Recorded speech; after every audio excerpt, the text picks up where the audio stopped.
ఇప్పుడు దీని మొత్తం ఎంటైర్ ఎపిసోడ్ చూసిన తర్వాత పబ్లిక్ ఎలాంటి మెసేజ్ వెళ్తుంది? ఇన్ఫ్లుయెన్స్ ఉంటే ఎవరైనా ఏమైనా చేయొచ్చు అంతే. సీఎం తెలిస్తే చాలు, అంతే. సీఎం గారు తాలూకా అని చెప్పి. సీఎం అనే కాదు, నాకు మినిస్ట్రీలో సెక్రటేరియట్లో నేను పనులు చేయించుకోగలనంటే రోడ్డు మీద ఎన్ని పిచ్చి వేషాలన్నా వేయచ్చని ప్రూవ్ అవుతుంది. అంతే. నేను సీఎం గారి తాలూకా, లేదంటే మినిస్టర్ గారి తాలూకా, ఎమ్మెల్యే తాలూకా, కనీసం అక్కడ లోకల్ కార్పొరేటర్ తాలూకా అని చెప్పుకున్నా. సెక్రటేరియట్లో మీరు పని చేయించుకోగలిగే ఇన్ఫ్లుయెన్స్ ఉంటే మీ నుంచి ఫోన్ పోతే పనులు జరుగుతాయి అనే స్థాయిలో మీరు సొసైటీలో ఉన్న వ్యక్తులు అయితే రోడ్డు మీద ఎన్ని పిచ్చి వేషాలన్నా వేయచ్చు. ఎంతమంది పబ్లిక్ కోపుకుంటుంది ఇది అన్యాయం అని చెప్పి రోడ్డుకి ఇచ్చి ధర్నాలు చేసి తిండి మానుకుని. ఇప్పటికీ నాగార్జున ఒప్పుకోవట్లే, నేను నా ల్యాండ్లోనే కట్టానని స్టే తెస్తున్నాడు తప్ప. ఓకే, జరుగుంటే పొరపాటు జరుగుండొచ్చు, నాకున్న వ్యవహారాల్లో నేను పట్టించుకోకపోవచ్చు, ఎందుకు వెళ్ళట్లేదు. అతను అలాంటి స్టేట్మెంట్ ఇచ్చినా అది చెల్లదండి. నేను పాల దగ్గర పిల్లలు కాదు కదా.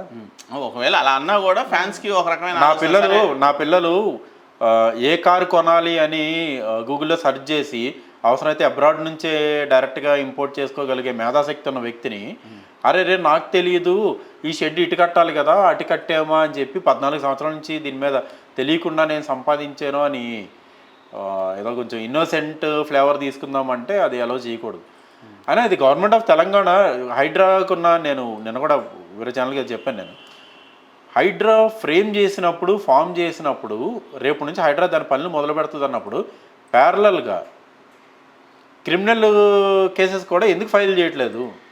చేస్తారేమో. ఎందుకు డిలే ఎందుకని అడుగుతున్నాను నరసింహ గారు. ఆ డిలే, ఆ గ్యాపే చాలా అంటే థ్రెటనింగ్ సిచ్యువేషన్. అది చాలా డేంజరస్ వర్డ్. అది ఆ డిలే అన్నది చాలా డేంజరస్ వర్డ్. ఎందుకంటే ముందు కొట్టుకుంటే వెళ్ళిపోతాం, తర్వాత పబ్లిక్ అడిగితే క్రిమినల్ కేసులు పెడతాం, లేకపోతే ఇళ్ళు కోల్పోయిన వాళ్ళంతా వాళ్ళ కర్మ కదా, ఓపుకున్నోడు వస్తాడు ఇదిగో బిల్డర్ మీద కేసు పెట్టండి అంటే ఏముంటుంది, చీటింగ్ కేసు పెడతాం 420 ఓల్డ్ ఐపీఎస్ ప్రకారంగా. ఈ టైప్ ఆఫ్ సైకాలజీ మార్చుకోవాలి స్టేట్ గవర్నమెంట్. కొడుతుంది నువ్వు కదా, నీ బుల్డోజర్ కదా వచ్చి కొడుతుంది. సోమోటోగా నువ్వు ఎందుకు వైలేట్ చేసింది ఏంటి? గవర్నమెంట్ నామ్స్ని వైలేట్ చేస్తే గవర్నమెంట్కి సోమోటో పవర్స్ ఉంటాయి క్రిమినల్ కేసెస్ ఫైల్ చేయడానికి. నాకు తెలిసింది ఇప్పటివరకు ఒక పేపర్లో కానీ ఒక వాయిస్ స్టేట్మెంట్లో కానీ ఏ మినిస్టర్ ఎమ్మెల్యే ఎంపీ కానీ వచ్చి సో బిల్డర్ మీద యాక్షన్ తీసుకున్నామని ఈరోజు డేట్ ఎంత 26 ఆగస్టు వరకు నేనైతే చూడలేదు. అది స్టార్ట్ చేయాలండి. అది ఎంత పని తెలుసు కదా, ఎవరైతే అప్రూవల్కి పెట్టారో తెలుసు. అతని మీద క్రిమినల్ ప్రొసీడింగ్స్ ఇనిషియేట్ చేయడానికి ప్రాబ్లం ఏంటి? ఇప్పుడు నేను వెళ్ళాను అనుకో అది 420 అవుతుంది, వైలేషన్ ఆఫ్ లా ఇంకా హీనస్ అఫెన్స్లు అవుతాయి. ఇప్పుడు ఇలాగా ఇల్లీగల్గా బిజినెస్ చేసే వాళ్ళని లైఫ్ టైం బ్యాన్ పెట్టాలి. ఎంత ఒక అపార్ట్మెంట్ టోటల్గా కన్స్ట్రక్ట్ చేస్తే ఎంత చిన్న అపార్ట్మెంట్ 30-40 ఫ్లాట్స్ తీసుకున్నా దాని ఓవరాల్గా టర్న్ ఓవర్ అయ్యేది 10 కోట్లు, 10 కోట్ల రూపాయలు బిజినెస్ టర్న్ ఓవర్. నేను రాంగ్ వే అన్లాఫుల్ వేలో చేస్తే అలాంటి వ్యక్తుల్ని దేశం మీదకి వదిలేద్దామా? చెప్పండి, వదిలేద్దామా?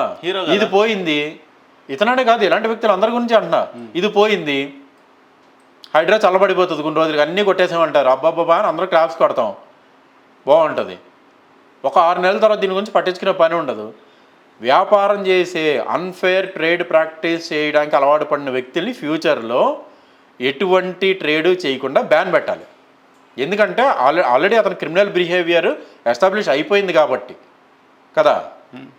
ఇప్పుడు నా మీద ఏదైనా చిన్న వైలేషన్ ఉంది, ఒక చిన్న పోలీస్ కేసు ఉంది, ఒక ఉమెన్ వచ్చి 498 కేసు హస్బెండ్ మీద పెట్టింది తెలుసా. ఇదివరకు పాస్పోర్ట్ వచ్చేది కాదు.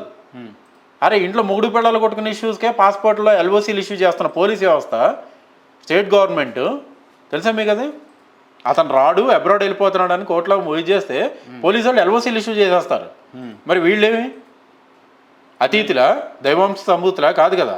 వీళ్ళపైన కూడా నేను అనేది ఏంటంటే పని చేస్తే వ్యవస్థ సక్రమంగా పనిచేయాలి సార్. తూతు మంత్రంగా కొట్టండి గుడ్. ఆ తప్పు చేశాడనే కదా వచ్చి కొడుతున్నారు. మరి తప్పు చేసినప్పుడు మేము యాక్షన్ ఏది? వదిలేస్తారా స్టాంప్ వేసి? నేను అడిగే క్వశ్చన్ ఏంటంటే హైడ్రాతో పాటు ఒక సెపరేట్ జీవో తీసుకొచ్చి ఇలాంటి అఫెన్సెస్కి పాల్పడిన వాళ్ళ మీద గవర్నమెంట్ ఈ సెక్షన్స్ మీద కేసెస్ ఇంపోజ్ చేస్తుంది అని ప్యారలల్గా ఒక టాస్క్ ఫోర్స్ టీంని పెట్టి వాళ్ళకి నోటీసెస్ ఇచ్చి ఇమ్మీడియట్గా వాళ్ళ మీద క్రిమినల్ ప్రొసీడింగ్స్ ఎందుకు ఇనిషియేట్ చేయట్లేదు? వాళ్ళు చేస్తున్న వ్యాపారాల మీద, అంటే వీటి మీద సంపాదించిన అమౌంట్ ఏదైతే ఉందో దాని లీగల్ శాంటిటీ తేలే వరకు మిగతా వ్యాపారాలు చేసుకోవడానికి ఎందుకు పర్మిషన్ ఇస్తుంది? ఇది కదా కట్టడి చేయాలి. చెరువుని కాపాడితే ఓకే, అది కొంతవరకు. ఈరోజు ఎవరో చెరువుల దగ్గరికి వెళ్ళి నీళ్లు తాగట్లే, ఓకే. కానీ ఈ ఆర్థిక వ్యవస్థ అనేది కుళ్ళిపోతుంది కదా రోజు రోజుకి. రేపు దుబాయ్ నుంచి ఇంకో షేక్ దిగుతాడు ఫర్ ఎగ్జాంపుల్, డబ్బు ఉందని కొంటాడు, మొత్తం అందరిని మేనేజ్ చేస్తాడు, ఓకే. అంటే దీనికి మనం కాంప్రమైజ్ అయిపోయి బతికేద్దాం ఎలాగే. అది 1 కోటి 2 కోట్లు కాదండి, ఫింగర్ టిప్స్ మీద క్యాలిక్యులేట్ చేస్తే 100,000 కోట్లు వస్తుంది. ఇతను ఏదో టార్గెట్ అని కాదు, నేనే హైడ్రాని పంపిలే కొట్టండి అని. హైడ్రా చేయాల్సిన పని అది చేస్తుంది, స్టేట్ గవర్నమెంట్ ఆఫ్ తెలంగాణ చేయాల్సిన పని చేయట్లే. ముఖ్యమంత్రి గారు స్టేట్మెంట్ ఇవ్వాలి ఖచ్చితంగా. అతను ఎందుకు, he is the chairperson for Hydraa కాబట్టి అతనే స్టేట్మెంట్ ఇవ్వాలి.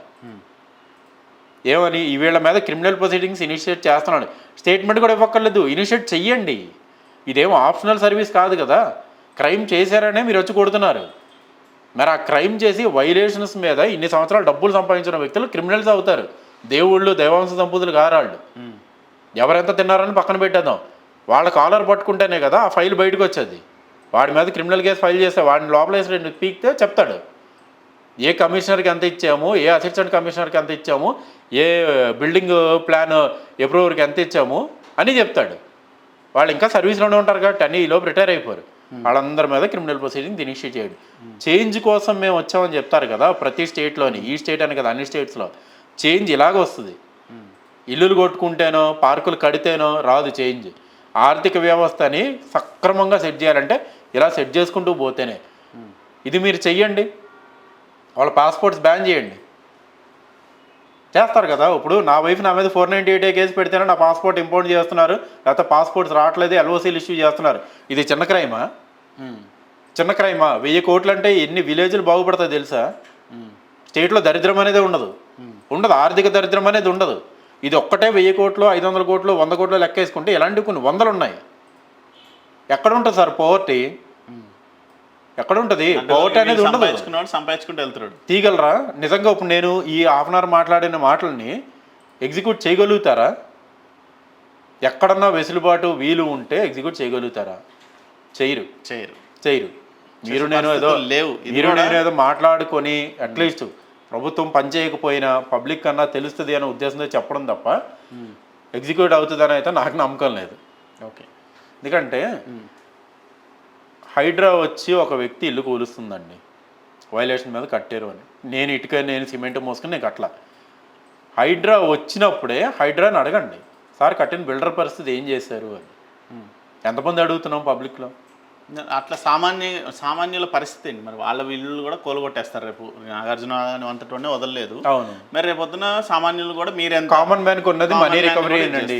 కామన్ మ్యాన్కి ఉన్నది మనీ రికవరీయే. ఆ బిల్డర్ మీద యాక్షన్ తీసుకోమని గవర్నమెంట్కి రిప్రజెంటేషన్ ఇవ్వాలి. స్థలాలు కొనుక్కొని ఇది నిజంగా వెంచరే అనుకొని స్థలాలు కొనుక్కొని వెంచర్ ఓనర్ని అడగండి. ఎవరు లేరు, వాళ్ళందరూ ఏసీ రూమ్లో హ్యాపీగా వాళ్ళ పనులు ఏ ఇల్లు ఉంటాయి కదా, ఇళ్ళకి వెళ్తే ఏమవుద్ది అంతే. ఎక్కడికి పోతారు? ఏళ్ల తరబడి, ఇప్పుడు కాదు ఈ రోజు కబ్జాకు గురవలేదు, అది కొన్ని ఏళ్ల బట్టి గురయ్యి దాని మీద అన్ని డాక్యుమెంటేషన్స్ వచ్చి చేతులు మారుకుంటూ ఈ రోజు నా దగ్గరికి వచ్చిన పరిస్థితుల్లో దగ్గర నుంచి వచ్చింది. గవర్నమెంట్ ఎఫిషియెంట్గా పనిచేస్తే సోకాల్డ్ బిల్డర్స్ కానీ ఎవరైతే కనుక వ్యవస్థను మేనేజ్ చేసి ఇవన్నీ కట్టారో వాళ్ళని పట్టుకోవడం పెద్ద పని కాదు. నేను ఇక్కడ సిగ్నల్ వైలేట్ చేసి ముందుకెళ్తేనే ముందు సిగ్నల్లో నాది ఫోటో కొడుతుంది. వెరీ సాఫిస్టికేటెడ్ టెక్నాలజీ, పట్టుకోవడం పెద్ద మ్యాటర్ కాదు. అది గవర్నమెంట్కి చిత్తశుద్ధి ఉండాలి, పబ్లిక్ గవర్నమెంట్కి రిప్రజెంటేషన్ ఇవ్వాలి. ఇప్పుడు నువ్వు వచ్చి ఇల్లు కొట్టేసావు, ఓకే, మీరు రంగనాథ్ గారు మేము క్లాప్స్ కొడతాం, దండలు వేస్తాం, మరి వేరే వ్యవస్థను ఎందుకు ఎస్టాబ్లిష్ చేయలేదని సీఎంని అడగండి. వాళ్ళు వచ్చింది ఎందుకు? 10 years టీఆర్ఎస్ గవర్నమెంట్ వల్ల నష్టం జరిగిందనే కదా. ఇప్పుడు జరిగిన నష్టం కంటి ముందు కనపడుతుంది కదా. ఇల్లు ఒకటే కొడతామంటే ఎంతవరకు?